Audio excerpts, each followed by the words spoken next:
Hi, so you're a manufacturer of building materials that has been around for a long time. However, you have noticed that increasingly and over the past few years that you're losing business and losing customers to overseas competitors. And so you're asking yourself, how can I reinvigorate the business to stay relevant and to remain steady over the long term? This video is for you. My name is Angie and I'm a marketing consultant. I specialize in helping businesses in the manufacturing sector, specifically businesses that manufacture building materials, stand out from their competition and put in systems that will ensure that they continue to grow predictably and profitably over the long term. And so in this video, I'm going to give you 3 things that you can do right away to stop the erosion and 3 things that you can start building, which over time will ensure the security and the success of your business. Okay, let's jump right into the things that you can do right now that will stop the erosion. Number 1 of those things is to strengthen your value messaging. The reason that you're losing customers to the competitors is because your customers cannot see the difference between you and your overseas competitors. They cannot see a difference in the product. And so in their minds, there is no real value to them buying from you rather than buying from a cheaper manufacturer. Price is only an issue when the value is unclear. Price is only an issue when there's nothing else to compare to. And so this is something that you need to fix immediately. We need to start educating our customers on the value of purchasing from us. And so what we need to stop doing is focusing on just the specs of the products that we're selling. What we need to do is to stop focusing on just the functional benefits of the product.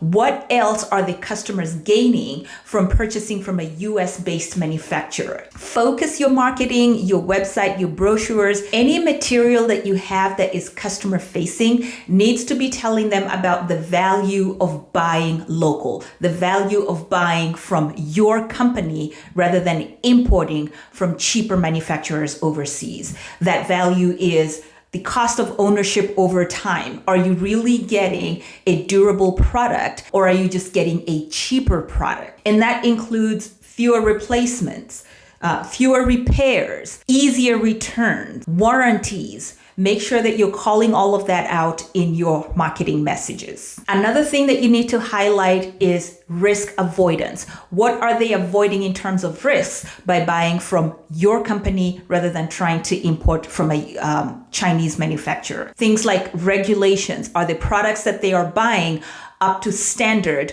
with the local regulators? Are they going to pass required inspection? You also need to talk about the risks that are involved when there's delays. So obviously there's going to be a longer time for shipment of these products. What is that going to cost your customer?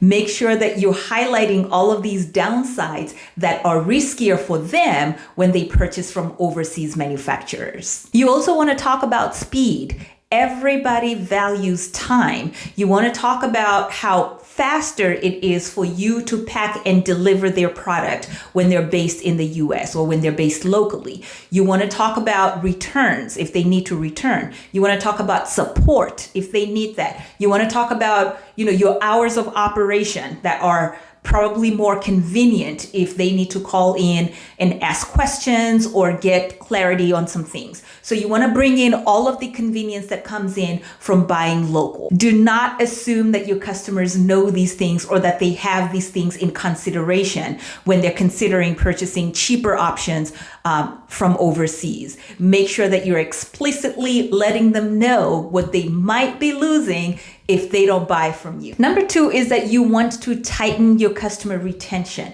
You want to make sure that you're following up with customers that have purchased in the past and seeing if they need anything else or if they have any problems that need solutions, because sometimes there might be things that your customer is experiencing that they haven't voiced out to you. So you want to be proactive in having these conversations with your past customers to make sure that you have every opportunity to serve them when they need materials. And you can do this by building a simple email campaign that will follow up with customers after they make the purchase, asking for reviews, asking for feedback, and also reminding them that if they ever need anything else, that you're only a phone call away. Number 3 is to create a fast, low friction buying path. What that means is that you want to audit your process where customers buy from you. Are there things that could make that process faster and more convenient for them? Do you offer online quotes? Are there bottlenecks or friction points that you can eliminate for your customer?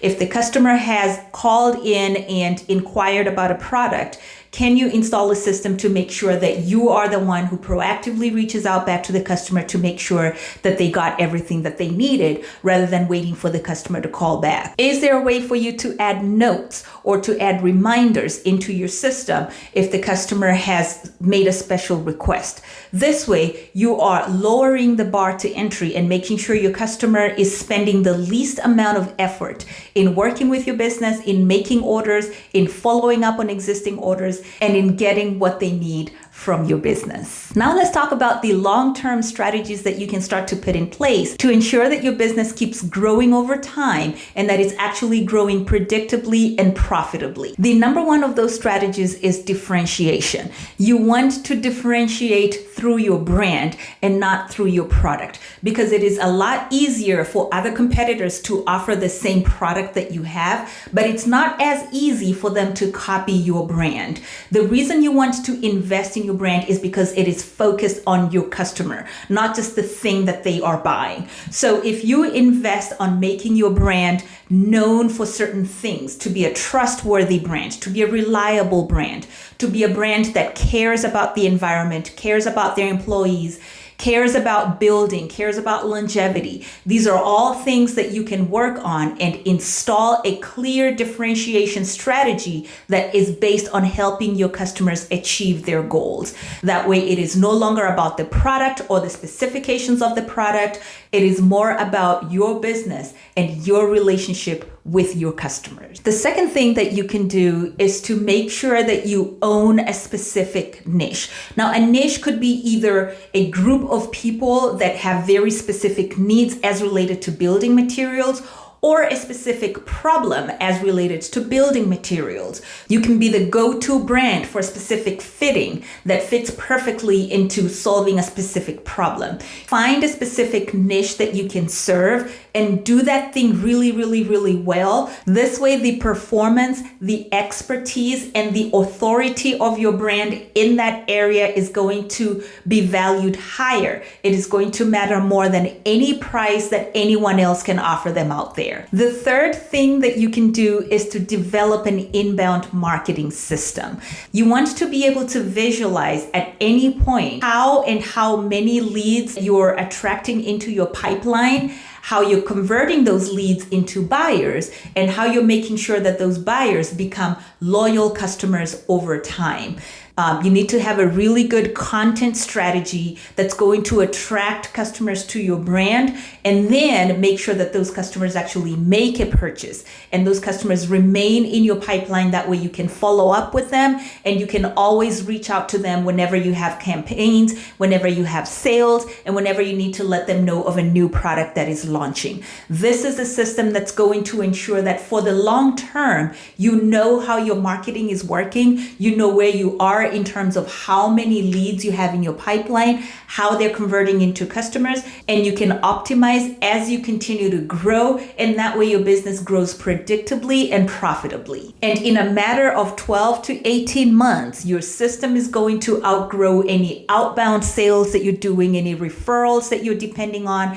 You will be able to have better control and to have better predictability when you have a system in place. And so in summary, your customers don't know what they don't know. All they're thinking right now is that they have an option to purchase the same product for cheaper. But is it really the same product? That's what you want to educate them on. What is the value of buying the products from you rather than the cheaper alternative? What are they gaining and what are they losing? Help them make that decision. Do not leave it up to guesswork, and do not leave it out to them to go and do their research. Make sure that you're explicitly letting them know why you're different, and then that you're creating systems to ensure that your business continues to grow and that you secure the future of your business. Long-term differentiation is not just what you sell, it is how it feels to buy from your brand, how it feels to engage with your company.